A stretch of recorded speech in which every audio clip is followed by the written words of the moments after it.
किसी काम को करना और किसी काम को करते रहना दोनों में बहुत फ़र्क है। आज की आयत का तर्जमा। पनाह मांगती हूँ अल्लाह की शैतान मरदूद से, शुरू अल्लाह का नाम लेकर जो बड़ा मेहरबान निहायत रहम वाला है। और ना तुम उस वक्त जबकि हमने मूसा को आवाज़ दी तूर के किनारे थे, बल्कि तुम्हारा भेजा जाना तुम्हारे परवरदिगार की रहमत है, ताकि तुम उन लोगों को जिनके पास तुमसे पहले कोई खबरदार करने वाला नहीं आया खबरदार करो, ताकि वो नसीहत हासिल करें। और ए पैगंबर, हमने तुमको इसलिए भेजा है कि ऐसा ना हो कि अगर उन अमाल के सबब जो इनके हाथ आगे भेज चुके हैं इन पर कोई मुसीबत वाक़े हो तो ये कहने लगें कि ए परवरदिगार, तूने हमारी तरफ कोई पैगंबर क्यों ना भेजा कि हम तेरी आयतों की तरफ पैरवी करते और ईमान लाने वालों में होते।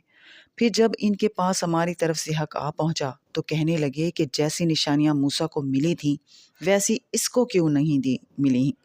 क्या जो निशानियां पहले मूसा को दी गई थी उन्होंने उनसे कुफर नहीं किया।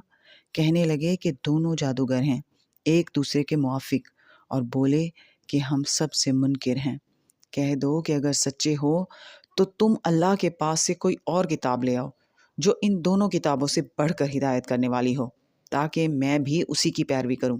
फिर अगर ये तुम्हारी बात कबूल ना करें तो जान लो कि ये सिर्फ अपनी ख्वाहिशों की पैरवी करते हैं, और उससे ज़्यादा कौन गुमराह होगा जो अल्लाह की हिदायत को छोड़कर अपनी ख्वाहिश के पीछे चले।